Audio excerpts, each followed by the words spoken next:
आपको आज से एक नई क्लास स्टार्ट कर रहा हूँ। वो क्लास है आपकी आईटीआई की फर्स्ट ईयर क्लास। इस क्लास के अंतर्गत मैं आप लोगों को ट्रांसफॉर्मर मशीन को पढ़ाऊंगा। ट्रांसफॉर्मर की जो मशीन है उसका नाम ट्रांसफॉर्मर है। उसके बारे में मैं इस क्लास में पढ़ाऊंगा।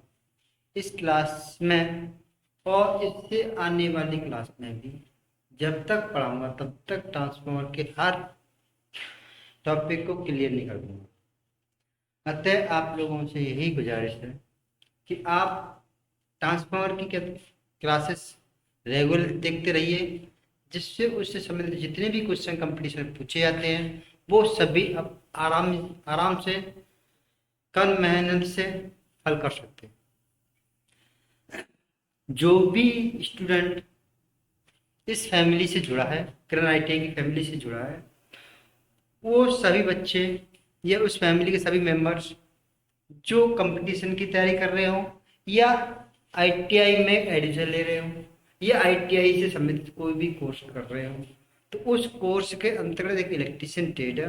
उस ट्रेड में कोई छात्र प्रवेश लेता है तो इसमें आपको ट्रांसफॉर्मर फर्स्ट ईयर में पढ़ाया जाएगा। तो आप ऑनलाइन के माध्यम से ट्रांसफॉर्मर वाले चैप्टर को इस वीडियो के माध्यम से आपको पढ़ाया जाएगा। जो भी समस्या हैं ट्रांसफॉर्मर से रिलेटिव, तो वो अपनी समस्याएं या तो कॉलेज वाले हों, स्टूडेंट जुड़े हों तो वो कॉलेज में आके संपर्क कर लें, या कॉलेज से ना आ पा रहे हों वे स्टूडेंट जुड़े हों जो किरण आईटीआई में एडमिशन ले लिए हो, तो वो अपने फैमिली मेंबर या अपनी किरण आईटीआई ऑनलाइन क्लासेस के यूट्यूब चैनल पर जाकर कमेंट बॉक्स में अपनी समस्याएं लिखें और उन समस्याओं को लिखकर हमारे पास भेजें। भेजने के बाद हमको जो समस्या आपकी लिखी हुई है या जिससे आपने समस्या हमारे पास भेजी, उस समस्या को हम उसी के माध्यम से आपको हल करेंगे। तो अतः आप लोगों से गुजारिश है, अपना उठाइए पेन और कॉपी ले आइए और अपनी क्लास को आंखों से देखते रहिए फुल ऊर्जा के साथ, जिससे ये क्लासेस आप लोगों को ये महसूस ना हो कि आप थके हुए हैं। फिर भी आप लोग इस क्लासेस में पूरी शिद्दत के साथ पूरी ऊर्जा के साथ इन क्लासेस देखिए, जिससे ट्रांसफार्मर के संबंधित सभी समस्याएं हल की जा सके। आप लोग अगर हमारे यूट्यूब चैनल से जुड़े हैं, अगर नहीं भी जुड़े हैं तो आप अपने दोस्तों को जुड़वाइए, जिससे अपनी फैमिली और बढ़ सके और उसको इस क्लास के माध्यम से आपके द्वारा जो भी लाभ दिया जाए वो फ्री ऑफ कॉस्ट तो है ही है, आपको आने वाले कंपटीशन में बहुत ज़्यादा महत्वपूर्ण है। इसी माध्यम के से आप लोगों को आज से ट्रांसफार्मर की पहली क्लास है। इस क्लास में आपको बताऊंगा कि ट्रांसफार्मर क्या होता है। चलिए स्टार्ट करते हैं। देखिए फुल ऊर्जा के साथ ट्रांसफार्मर के बारे में जानते हैं। अब आप लोगों ने मैंने एक बोला है ट्रांसफार्मर, तो ट्रांसफार्मर आपके माइंड में ये होना चाहिए कि ट्रांसफार्मर क्या है, मशीन कैसी है, कैसे काम करती है, किन मेटल से मिलकर बना होता है, उसके कितने पार्ट होते हैं और इससे क्या हमें लाभ है। तो आप लोगों ने मुझे पूरी विश्वास है, भरोसा है कि आप लोगों ने ट्रांसफर नाम सुना होगा और आपने देखा भी होगा। क्यों, आज जो घरों में लाइट आती है वो ट्रांसफार्मर के द्वारा ही हमारे घर में आती है लाइट। तो हमें आज का युग जो वैज्ञानिक युग मानते हैं, जो डेवलप कर रहा है, हम लोग अपने अपनी क्लासेस के माध्यम से या किसी गुरु के माध्यम से जो भी ये बच्चे अपने अपनी माइंड को डेवलप कर रहे हैं, तो उसमें आप लोग ज़्यादा टीचरों के माध्यम से या गुरुओं के माध्यम से जानकारी इकट्ठा कर रहे हैं और इन इकट्ठी जानकारियों को आपको परीक्षाओं में लाभ मिलता है। तो इसी चीज़ को मैं ट्रांसफर बता रहा हूँ। तो आप लोगों ने ट्रांसफर नाम सुना है और देखा भी है क्या होता है, वो एसी लाइट हमको देता है घरों में, जिससे हम टीवी, पंखे, फ्रिज, कूलर, अदर इक्विपमेंट चलाते हैं जो हमारे जीवन में हर वक्त जुड़े होते हैं। आज का जो युग है बहुत सुविधाओं को अनुकूल बनाते हुए इंसान बना रहा है, और जैसे जैसे उसकी आवश्यकता बढ़ती जाती है उसी हिसाब से अपनी माइंड को डेवलप करता जाता है। आदमी जब तक दिमाग का डेवलप नहीं होता तब तक उसके सामने कोई समस्या नहीं होती। अगर जिस व्यक्ति को कोई परेशानी है तो वो क्यों काम करे? कोई उसे ये ठान ले कि हमें काम करना ही नहीं है, हमारे सारी सुविधाएं ऑटोमेटिक मिल जाती है, तो उसके व्यक्ति का विकास नहीं हो सकता। विकास जब ही होगा जब समस्याओं से जूझेगा, जब समस्या से जूझेगा तो उसका हल ढूंढेगा, हल ढूंढेगा तो मेहनत करेगा, मेहनत करेगा तो उसका उसका लाभ मिलेगा। चलो देखते हैं। तो ट्रांसफार्मर क्या है? एसी पे काम करने वाला ऐसा उपकरण होता है जो स्टैटिक डिवाइस होता है या स्टैटिक मशीन होती है। इसके द्वारा हम ट्रांसफार्मर के द्वारा एसी लाइट को स्टेप अप या स्टेप डाउन कर सकते हैं। स्टेप अप या स्टेप डाउन कर सकते हैं। हिंदी में बोला है अपचायन और उच्चायन। स्टेप अप किया जाता है, यह केवल एसी पे काम करता है, डीसी पर नहीं। ये ध्यान रखना कि अगर किसी परीक्षा में ये पूछ लिया जाए ट्रांसफर किस पे काम करता है, एसी पे या डीसी पे, तो आपका जवाब एसी होना चाहिए। अब ये पूछ ले डीसी क्यों नहीं करता है, तो हम लोग कहते हैं कि डीसी प्रयोग करने पर बाइंडिंग जल जाती है, मेन कारण है बाइंडिंग जल जाती है, इसलिए नहीं करते। लेकिन इसका अगर टेक्निकल रीजन बताएं, इसका कारण यह है कि इंडक्टेंस और इंडक्टर रिएक्टेंस के कारण रेजिस्टेंस का मान कम हो जाता है, जिससे धारा का मान अधिक हो जाता है। जब धारा अधिक होती है तो हीट का जनरेट होती है, उसके गुने के वर्ग के बराबर होती है। अगर सब हीट बराबर का फॉर्मूला होता है I/RT, I/RT। V बराबर क्या होता है? IR होता है। R एक कांस्टेंट है, तो V अगर बढ़ेगी तो I बढ़ेगी, और R घटेगी I बढ़ेगी तो R घटेगी। क्यों? R का संबंध I में हमेशा व्युत्क्रमानुपाती होता है, उल्टा होता है। अगर R का मान बढ़ा तो करंट का मान कम हुआ, करंट का मान कम हुआ तो हीट कम बनेगी। जब हीट कम बनेगी तो ट्रांसफार्मर में जो बंडिंग वो कम गर्म होंगी और उनका जलने का कम रीजन रहेगा, कम चांस रहेगा। इसी तरह हम कह सकते हैं, जब इसने बोल दिया इंडक्टेंस और इंडक्टर रिएक्टेंस के कारण रेजिस्टेंस का मान कम हो जाता है, जब कम हो जाता है तो धारा का मान बढ़ेगा, धारा का मान बढ़ेगा तो हीट किसके प्रोपोर्शनल बढ़ेगा? I स्क्वायर के प्रोपोर्शनल बढ़ेगी, वर्ग के बराबर बढ़ेगी।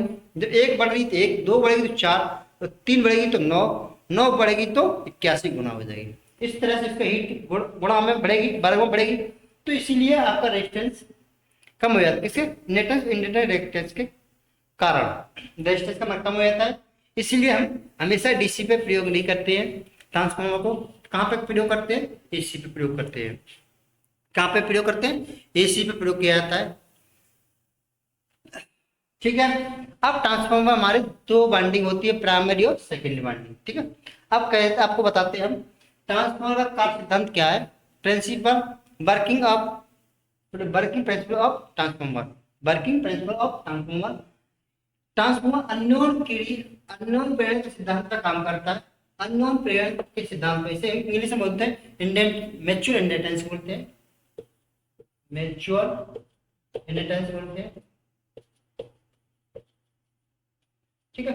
म्यूचुअल इंडक्टेंस कहा जाता है इसे, अननोन प्रेरण को। अगर आपको इंग्लिश में पूछ लिया है कि ट्रांसफार्मर के सिद्धांत पर काम करता है, तो म्यूचुअल भी लिखा है, हिंदी में म्यूचुअल लिख दिया, तब भी आप सिद्धांत में ट्रांसफर का पड़ता है, और अननोन प्रेरण लिख दिया तब भी एक ही बात होती है। ठीक है। प्रेरण देखिए काम करता है। प्रेरण का अस्तित्व केवल एसी पर ही होता है, इसलिए ट्रांसफार्मर डीसी पे काम नहीं करता। क्योंकि इसका रीजन क्या है? जो प्रेरण का अस्तित्व है केवल डीसी पर ही होता है, एसी पे ही होता है, इसलिए ट्रांसफार्मर डीसी पे काम नहीं करता। एक तो ये रीजन हो गया। एक मैंने बताया था आपका टेक्निकल क्या रीजन है, एक रीजन बताता आपको इंडक्टेंस और इंडक्टर रिएक्टेंस के कारण रेजिस्टेंस का मान कम हो जाता है, जिससे धारा का मान बढ़ जाता है। ठीक है, ये कारण है। तो अगर हम बोला जाए, अगर डीसी पे दूसरा कारण आपको मैंने बता दिया, पहला कारण है ये भी है, तो आप इस तरह से आप बता सकते हैं कि डीसी पे क्यों प्रयोग नहीं होता है ट्रांसफार्मर। ठीक है, अब इस सिद्धांत की बात करें। इस सिद्धांत के अनुसार जब किसी ट्रांसफार्मर का प्राथमिक वाइंडिंग से विद्युत स्रोत से जोड़ा जाता है, तो उसमें बाइंडिंग के चारों ओर प्रत्यावर्ती स्वभाव का चुंबकीय क्षेत्र उत्पन्न हो जाता है, जिसके कारण जिसके कारण द्वितीयक बाइंडिंग में भी विद्युत वाहक उत्पन्न हो जाता है, लेकिन दोनों बाइंडिंगों के बीच में कोई इलेक्ट्रिकल कपलिंग या तथा मैग्नेटिक कपलिंग नहीं होती है।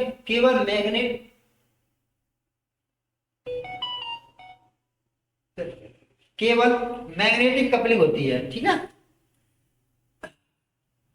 लेकिन दोनों बाइंडिंगों के बीच कोई भी इलेक्ट्रिक कपलिंग तथा मैकेनिकल कपलिंग नहीं होती है।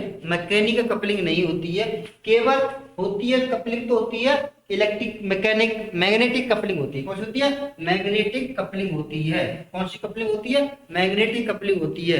एक क्वेश्चन आपके पास आता है, पूछता है आप ये बताइए ट्रांसफार्मर में कौन सी कपलिंग होती है, तो उसमें लिख लिया आता है ऑप्शन में इलेक्ट्रिक कपलिंग, दूसरे में लिख दिया मैकेनिकल कपलिंग, तीसरे में लिखे इन दोनों, और चौथे में लिख लिया मैग्नेटिक कपलिंग। तो आपका आंसर चौथा होना चाहिए, मैग्नेटिक कपलिंग होती है। ठीक है, इस तरह से आप हल कर सकते हैं। इसमें कई एक तो क्वेश्चन अधिकतर ये पूछ लिया जाता है, ज्यादातर ट्रांसफार्मर के सिद्धांत पे काम करता है, तो ट्रांसफार्मर म्यूचुअल इंडक्शन के सिद्धांत पे काम करता है, ये आपको क्वेश्चन हमेशा मिल जाता है। दूसरी बात, ट्रांसफार्मर की दक्षता है, हम जब दक्षता पढ़ाएंगे तो आपके नॉर्मल ट्रांसफर होते हैं वो 95% से लेके 98% की दक्षता पे काम करते हैं। अतः हम कह सकते हैं जो लाइट लेते हैं उतनी लाइट आउटपुट में प्रोवाइड कर देते हैं लमसम में।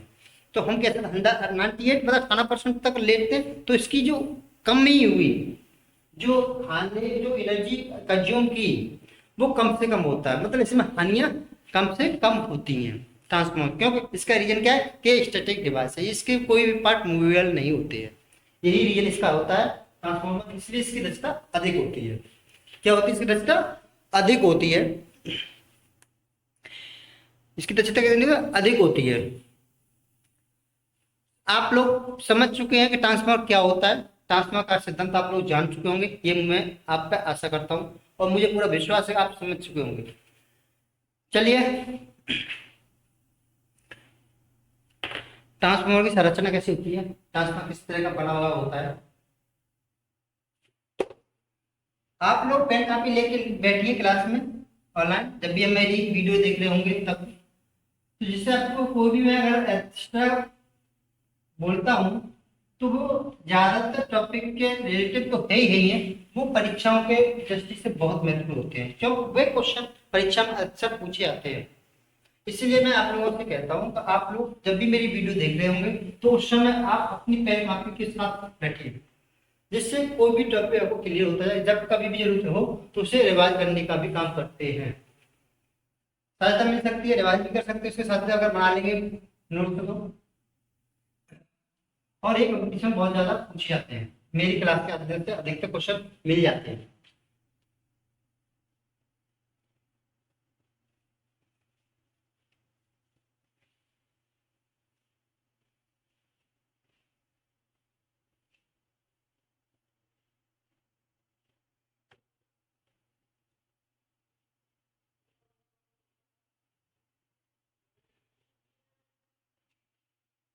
और ट्रांसफॉर्मर की संरचना पढ़ाते हैं।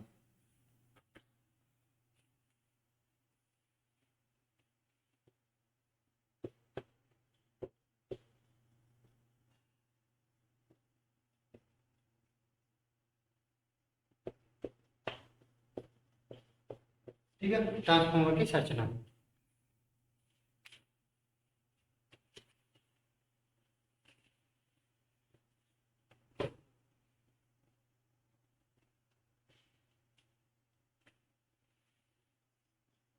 Construction transformer. ठीक है, कंस्ट्रक्शन ऑफ ट्रांसफॉर्मर क्या होती है?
देखिए जो मैंने एक आपको डायग्राम बना रहा हूँ, स्क्रीन पे आपको दिख रहा होगा। जो आपका ये डायग्राम है, ये आपको इस स्रोत से जोड़ दी गई है, सोर्स से लगा दिया है। ठीक है, इसको हम प्राइमरी बाइंडिंग कहते हैं, प्राइमरी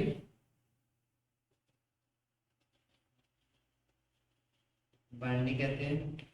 इसको हम सेकेंडरी बाइंडिंग कहते हैं, इससे लोड लगाते हैं। लोड लगाइए, ये आपकी जो बाइंडिंग है वो सेकेंडरी बाइंडिंग है।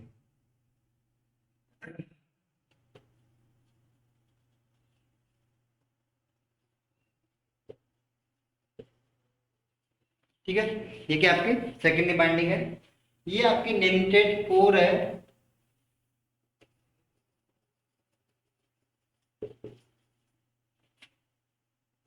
Steel core. ठीक है, इसका क्या काम होता है? इसका काम होता है आपको, देखो प्राइमरी बाइंडिंग वो बाइंडिंग होती है जिससे हम सोर्स लेते हैं, और सेकंड बाइंडिंग वो बाइंडिंग होती है जिससे हम लोड लेते हैं। जहां लोड लगाओ तो समझ जाना, लोड का मतलब होता है अपने घरों में बिजली लेना। सीधी सीधी से बात समझ जाओ, अपने घर में जिस फुटी से लेते हैं वो आपका लोड होता है। अब इसमें आपको जो स्टेप अप स्टेप डाउन करता है वो आपके नंबर ऑफ टर्न्स के आधार पर बात करता है। स्टेप डाउन है, स्टेप अप ट्रांसफर, वो आपको जब बताया जाएगा फिजिकल में बताएंगे ट्रांसफर किस किस टाइप के कनेक्शन किए जाते हैं, किस किस प्रकार के कनेक्शन आधार पर ट्रांसफर होते हैं। संरचना का आधार पर ट्रांसफर कितने प्रकार तो वो बताएंगे। तो पहले हम पढ़ते हैं संरचना। तो संरचना में ट्रांसफर की उसकी बनावट पर आधार विशेष ध्यान देंगे। ठीक है, संरचना कैसी बनी, तो किसी भी टाइप का ट्रांसफॉर्मर हो उसमें ये निश्चित है, कॉमन सब कॉमन पार्ट होते हैं। प्रत्येक ट्रांसफॉर्मर कोई भी हो उसमें प्राइमरी वाइंडिंग और सेकेंडरी वाइंडिंग होना निश्चित है। कोई भी ट्रांसफॉर्मर हो उसमें लिमिटेड स्टील कोर होना आवश्यक है। ये अलग है तो वो किस मैटर की किस साइज से बनी है, ये अलग है कि प्राइमरी वाइंडिंग में कितने नंबर टर्न्स हैं, कितने सेकेंडरी नंबर टर्न्स है, ये एक अलग है, लेकिन होता ये सब है। ठीक है, ये होता ये सब है। जब हम किसी सोर्स से जोड़ते हैं, जो मैं अभी बताया था, जब हम किसी सोर्स प्राइमरी वाइंडिंग को सोर्स से जोड़ते हैं तो इसमें एक प्रत्यावर्ती चुंबकीय प्रभाव वाला इस कुंडली के चार और एक और आपकी इलेक्ट्रिकल डायग्राम से समझाता हूँ, जैसे इस तरह से ये सिंबल है आपको, ये ट्रांसफार्मर का सिंबल है। ठीक है, ट्रांसफार्मर का सिंबल है, तो जिस सिंबल है, ठीक है, ये आपका पी और ये सेकेंडरी बाइंडिंग। जब हम इसको सोर्स से जोड़ते हैं, जब इसको सोर्स से जोड़ते हैं तो कहते हैं इसके चारों एक प्रत्यावर्ती चुंबकीय स्वभाव वाला क्षेत्र उत्पन्न हो जाता है। इसी के कारण इसमें क्या होता है कि इसमें चुंबकीय क्षेत्र उत्पन्न हुआ तो इसमें सेकेंडरी बाइंडिंग का के कारण में एक चुंबकीय क्षेत्र उत्पन्न होगा, और चुंबकीय क्षेत्र उत्पन्न होगा उसके कारण एक चुंबकीय बल रेखा बनेगी। चुंबकीय क्षेत्र बना तो चुंबकीय बल रेखा बनेगी, चुंबकीय बल रेखा बनेगी तो इसके छेदन से एक विद्युत वाहक बल उत्पन्न हो जाता है। तो ये दोनों बाइंडिंग में होता है। जब हम प्राइमरी बाइंडिंग में सोर्स को देते हैं, लाइट को देते हैं, तो प्राइमरी बाइंडिंग में एक चुंबकीय क्षेत्र बनता है। कौन सी स्वभाव वाला होता है? अल्टरनेटिव स्वभाव का। ठीक है, अल्टरनेटिव स्वभाव का होता है। जब इसमें चुंबकीय बल बनता है, चुंबकीय क्षेत्र बनता है, तो इसमें चुंबकीय बल रेखाएं निकलती हूँ। जब छेदन द्वारा एक प्रेरण करना आपने पढ़ा होगा, मैंने ट्रांसफार्मर नहीं पढ़ा तो पढ़ा बता दे रहा हूँ। जब फैराडे का विद्युत चुंबकीय प्रेरण पढ़ा है आपने? नहीं पढ़ा है, बताता हूँ। फैराडे का चुंबकीय प्रेरण के नियम के अनुसार जब किसी सप्लाई पे या किसी कॉइल में चुंबकीय सोर्स जोड़ा जाता है तो उसमें एक चुंबकीय क्षेत्र उत्पन्न होता है। प्रत्येक कोई भी हो, चाहे आप एसी जोड़े चाहे डीसी जोड़े, कोई भी कॉल कॉमन कोई भी सोर्स जोड़ने पर किसी कुंडली में, तो उसमें एक चुंबकीय क्षेत्र उत्पन्न होता है। जैसी राशि जोड़ते हैं वैसा ही क्षेत्र उत्पन्न होता है। अब डीसी जोड़ेंगे तो डीसी वाला क्षेत्र उत्पन्न होगा, एसी जोड़ेंगे तो एसी वाला उत्पन्न होगा। ठीक है, तो उसमें जैसे जोड़ा तो हमारे चुंबकीय क्षेत्र बना, तो उस कुंडली में एक चुंबकीय क्षेत्र बना। चुंबकीय क्षेत्र बनने का चुंबकीय बल रेखा बना। जब प्रतिच्छेदन करती है, उसको काटती है, तो एक ईएमएफ जनरेट होता है। जिसे इलेक्ट्रोमोटिव फोर्स कहते हैं। यही उसका कारण है, उसी को कहते हैं प्रेरण का सिद्धांत, फैराडे का चुंबकीय प्रेरण का सिद्धांत, इसी को कहते हैं। जब उस समय एक हमारे एक कॉइल में चुंबकीय बल चुंबकीय क्षेत्र उत्पन्न हुआ, चुंबकीय के क्षेत्र के साथ साथ उसमें चुंबकीय बल रेखा बनेगी। इसमें जब चुंबकीय क्षेत्र बनेगा तो उसमें एक एन और एक एस ध्रुव बन जाएंगे, दो ध्रुव बन जाते हैं। तो जब इसमें चुंबकीय बल रेखाएं होती हैं, होने के साथ साथ इसके संपर्क में एक छोटी सटी हुई एक दूसरी बांडी लगी होती है। इसके प्रभाव से, इसकी कॉइल के प्रभाव से एक दूसरी कुंडली में, सेकेंडरी कुंडली में भी चुंबकीय क्षेत्र बन जाता है। चुंबकीय क्षेत्र बन जाने पर फैराडे के चुंबकीय प्रेरण के सिद्धांत के अनुसार उसमें एक विद्युत वाहक बल उत्पन्न हो जाता है। तो जो उत्पन्न हुआ तो इसका भी उत्पन्न हो रहा है और इसका भी। अब ये दोनों को जो क्षेत्र आपस में कपलिंग कर रहा है, जो कपलिंग कर रहा है, जो काट रहा है, कपलिंग कर रहा है, वो हमारा म्यूचुअल इंडक्शन कहलाता है। इन दोनों में जुड़ रहा है, जो ओवरलैप कर रहा है, जो आपस एक दूसरे में जुड़ रहा है, ओवरलैप कर रहा है, वो हमारा क्या कहलाता है, म्यूचुअल इंडक्शन कहलाता है। इसीलिए हम ट्रांसफार्मर के सिद्धांत को आता है म्यूचुअल इंडक्शन के सिद्धांत पर करता है। अब आप सोच रहे होंगे इस लैमिनेटेड कोर का, स्टील कोर का क्या काम है? ये चुंबकीय बल रेखाओं के लिए केवल पथ प्रदान करता है। क्या करता है? चुंबकीय बल रेखाओं के लिए क्या करता है? पथ प्रदान करता है। क्या करता है? चुंबकीय बल रेखाओं के लिए पथ प्रदान करता है। आप लोग समझ चुके हैं। अब इसी आगे बताता हूं। किसी ट्रांसफार्मर के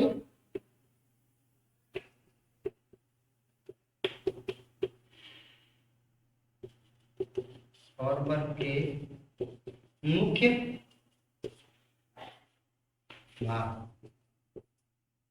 भाग, ट्रांसफार्मर के मुख्य भाग लिख दीजिए, किसी काट दिए ट्रांसफार्मर के मुख्य भाग। ट्रांसफार्मर के मुख्य भाग नंबर 1 आता है आपका बाइंडिंग। क्या आता है? नंबर 1 में आती है बाइंडिंग। नंबर 2 का आता है कोर, जिसे हम स्टील कोर बोल रहे हैं। नंबर 3 पे आता है कंटेनर।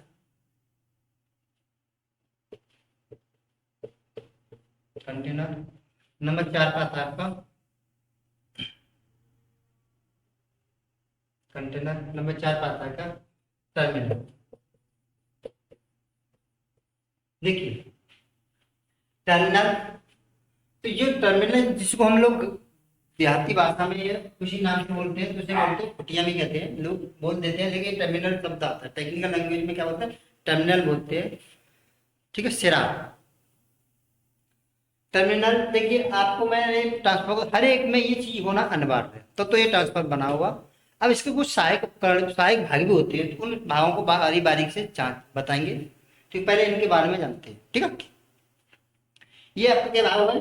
ट्रांसफर का मुख्य भाग हो गया, बाइंडिंग होगी, कोर होगी, कंटेनर है और टर्मिनल है। टर्मिनल से सोर्स को लिया जाता है और दिया जाता है। टर्मिनल काम ये होता है। ठीक है, और कंटेनर काम होता है एक ड्रम नुमा होता है। ड्रम नुमा कह सकते हैं, ये एक आपको टंकी नुमा कह सकते हैं, टैंक नुमा कह सकते हैं, जिसमें आपका ट्रांसफार्मर को रखा जाता है। इसमें खनिज तेल भर दिया जाता है। खनिज तेल भरने का इसमें क्या काम करता है?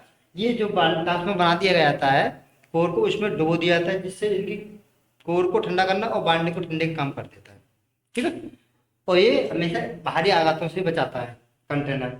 अब कोर क्या होता है? कोर को आपको बता दिया, सिलिकॉन स्टील का बना होता है और ये चुंबकीय बल रेखाओं के लिए पथ प्रदान करता है।